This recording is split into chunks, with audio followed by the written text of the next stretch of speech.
mientras en otros países del mundo el ferrocarril es una de las bases del transporte público y de carga de cualquier país, acá volvemos a algo que no funcionó, no funciona y no va a funcionar. No funcionó en el Reino Unido, no funcionó en el país que tanto admiran todos, Estados Unidos. No hay ferrocarriles casi privados, son todos, la mayoría estatales.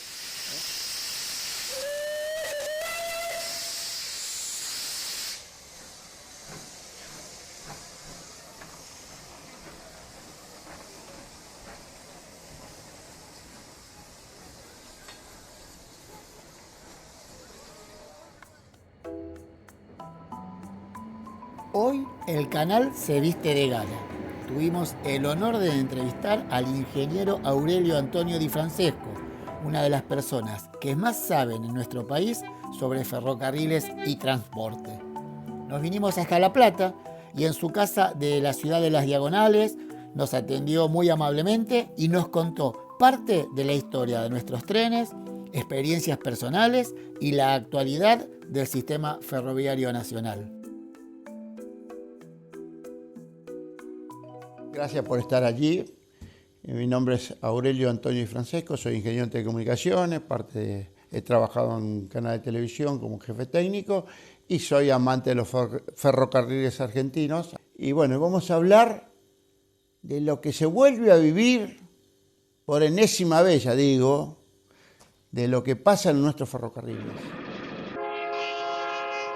Bueno, como verán, voy a mostrarles, acá tengo un pequeño apunte de los temas que voy a tratar de tocar para que piensen, saquen sus propias conclusiones de lo que fue, es y tiene que ser nuestros ferrocarriles. La historia es sencilla. En 1857 un gobierno trajo una locomotora, 3 vagones y armó una pequeña línea para muestra entre lo que era el Teatro Colón en su momento y Flores. Imagínense lo que hoy lo hacen en 10 minutos con auto. Y eso después empezó a crecer. Y esa línea era estatal. Ferrocarril Oeste, ferrocarril de la provincia de Buenos Aires. Recuerden esto, tengan en cuenta esto. Luego se fue extendiendo los ramales, no quiero entrar mucho en detalle, pueden agarrar en cualquier lugar de historia. Y ese ferrocarril oeste, en su momento, de los 90 más o menos, vinieron las privatizaciones y pasó a ser de compañía inglesa de Ferrocarril del Sur. O Ferrocarril Oeste también, pasaron a ser compañías privadas. Pero ¿quién inició todo esto? El Estado. ¿Quién inicia los movimientos de ferrocarriles en todo el país? Los estados. Tengan en cuenta ese tema. Se expanden líneas en la provincia de Buenos Aires, líneas a Tucumán, líneas a Córdoba, líneas a Mendoza, líneas a la Mesopotamia, cosa que no se podía llegar, pero con un ferry cruzaban el Paraná. Es lo que hace el ferrocarril. Todo eso hizo en un momento, hasta más o menos la expansión que se frena cuando empieza la Primera Guerra Mundial, aproximadamente casi 50.000 kilómetros de vías. En el medio, como había zonas que los ferrocarriles privados no le interesaban, aparece el ferrocarril del Estado, trocha métrica. Aquí en la provincia de Buenos Aires aparece el ferrocarril de la provincia de Buenos Aires, 1905, 1904 más o menos. Se inició ese proyecto y tuvo su primer ramal desde la estación La Plata, que está acá, de mi casa está muy cerca, y hacía cargas y pasajeros, primero cortito, hasta acá nomás, está cerca de Carlos Bergueire era, y luego se fue prolongando la Barría Azul y llegó hasta el Mediano Quinto. Se llamaba Mediano Quinto porque era el límite con el territorio nacional de La Pampa, que luego fue la provincia de La Pampa. O sea, toda la provincia de Buenos Aires recorría de este a oeste. Eso lo hizo un ferrocarril del Estado. Los otros ferrocarriles del Estado de trocha métrica fueron a los lugares donde no iban los privados. Por ejemplo, acá estoy con Marcelo Greco, que es quien me está grabando todo esto. Él conoce muy bien el ferrocarril Compañía General de Buenos Aires. Y ese ferrocarril fueron capitales franceses que hicieron una línea entre Buenos Aires, provincia de Buenos Aires, y porque en ese momento era la provincia de Buenos Aires, no, ya era capital, la capital federal, hasta Rosario, disculpen que diga, hasta Rosario. Y eso se intercambiaba con otras líneas de trocha métrica, porque recordemos que los ingleses hicieron trocha ancha, porque según pienso yo, como les sobraba, y empezaron con esos trochas anchas y les sobró material, porque después pasó a trocha estándar, nos tiraron todo a los países de ese momento coloniales, vamos a decir, empezando a crecer.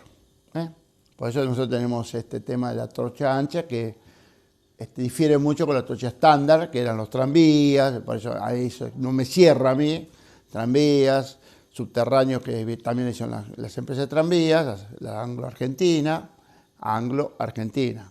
inglesa. Y el único que hizo ese trocha en nuestro país fue la Mesopotamia, lo que hoy es el ferrocarril General Urquiza, que en un momento era el Central Entrerriano y otras 2 o 3 más. Todo eso hasta 1914 fue una expansión terrible. La última línea que yo recuerdo en ese año que se hizo fue la de Rufino Elizalde a Lezama. Esa fue en 1914, una de las últimas líneas que hizo lo hizo el Ferrocarril del Sur, para la creciente economía agroganadera que tiene la provincia de Buenos Aires. Estamos aquí, hacia el sudoeste y sudeste, tenemos la mejor cuenca agrícola ganadera del país. Se me van a enojar los del lado del oeste, pero no importa. Acá la mejor leche, los mejores zonas de pastura, todo es esta zona. Por eso acá hay una empresa acá en Babio que procesa 30 a 40 mil litros de leche por día. Leche de la zona. ¿Cómo se armó el ferrocarril? Sencillo, muy, muy sencillo. Venía un dueño de un campo y como pasa en Babio, como pasa en, en muchos lugares, en Salto, vamos a decir otra ciudad, o en Mercedes, donaban la tierra para que pase el ferrocarril. Y no donaban una tracita de 12 metros, donaban hectáreas, con tal de tener ferrocarril para poder trasladar sus productos y traer los que necesitaban. Entonces, llegamos hasta 1914, se para la Primera Guerra, se para todo. Después tuvimos la crisis del 29, pero el ferrocarril seguía funcionando, seguía creciendo, haciendo estaciones, las estaciones seguían brindando apoyo logístico a la comunidad, a la localidad que pasaba. La gente se iba al campo a trabajar y ¿en qué se movía? En ferrocarril. No había ruta, las pocas rutas que había eran todas precarias, el asfalto todavía no se conocía. Bueno, ¿qué pasa posguerra, 1929, 1930? Bueno, el automóvil. Y el automóvil, bueno, cambia bastante el sistema. Pero yo recuerdo que vi una historia de cómo se llegaba a Mar del Plata y era todo para abrir tranqueras. La Ruta 2, la que hoy es Ruta 2 era abrir tranqueras. Así que imagínense lo que era en esa época. Bueno, el auto era más para la ciudad en ese momento. Va a haber un cambio, pero viene la Segunda Guerra y sigue todo, como se dice, parado. Y el otro problema que se suma, como eran capitales ingleses, franceses, lo que fue la desfinanciación por estar en guerra, esos países. Y ahí es donde empieza, a pesar de seguir trabajando, la puntualidad, todo lo que se dice, viene la decadencia de la empresa privada porque su economía, según mi modesta opinión, era para la guerra. Ustedes saben la historia de la guerra. Cuando en 1945 viene la capitulación, Inglaterra, Europa, era un desierto. No había nada. Eso me lo contaba mi padre, que vino en 1949, después posguerra, y no había trabajo, no había lugar, no había nada, hasta que no llega el plan Marshall. En el medio Argentina le había dado de comer. Esto es una parte de estos temas, pero le había dado comida a todos esos países en guerra. Y estaba neutral. El que me diga que estuvo acá, no, neutral en la guerra estuvo. Que fue uno de los problemas que después tuvimos. No lo voy a poner eso lean historia. Como el ferrocarril seguía decayendo, el gobierno de ese momento, en 1949, decide nacionalizar el transporte. Ferrocarriles, empresas privadas de subterráneos, el mismo transporte, que se acuerda los Leyland, si alguien vio los Leyland lo traían ¿dónde lo traían? De Inglaterra. También eran, o sea, los privados de este país estaban todos subordinados al trabajo, a la industria europea. Entonces tenemos que venir. Recuerden que en algún momento quien tanto adora el transporte automotor anduvieron en las vías de tranvía.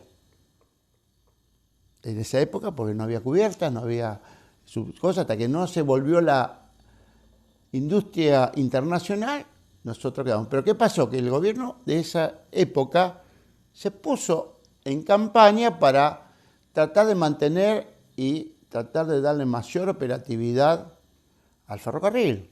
Entonces acá se construyeron coches, se construyeron locomotoras, a pesar que todo depende, y eso no lo puedo decir que no, pero había que comprar productos importados, como ahora.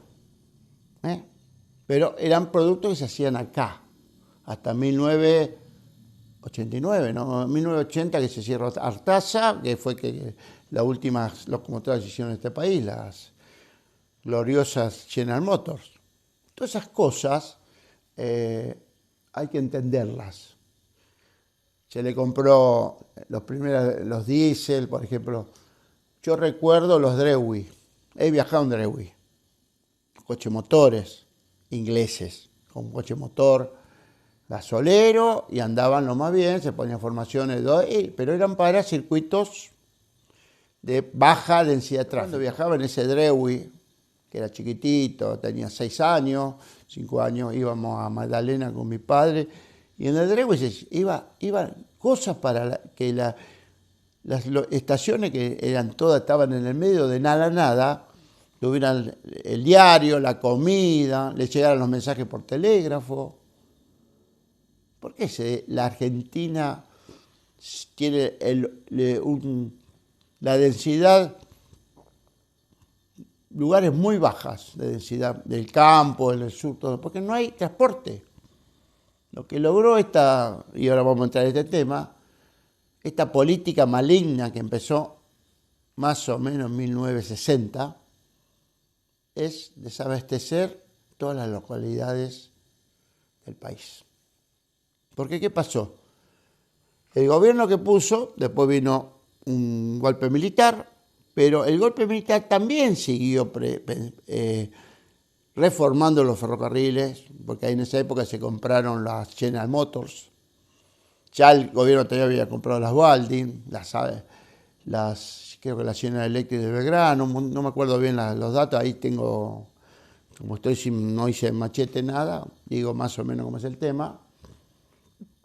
Los coches motores Fiat, todo eso se fue adquiriendo en esa etapa del 56 al 60. Escuchamos hasta aquí al ingeniero Aurelio Di Francesco hablarnos sobre los orígenes y la expansión de los ferrocarriles en nuestro país, la irrupción de la Primera Guerra Mundial, la crisis del 29 y las consecuencias que esos acontecimientos globales produjeron en la economía del país, que al poco tiempo se ve impactado por la irrupción de la Segunda Guerra Mundial. En el próximo capítulo, Aurelio Di Francesco nos va a hablar de lo que continúa a esta línea histórica, que sería el Plan Larkin. Esperamos tus comentarios y, como siempre, nuestro saludo. Nos vemos en la próxima estación.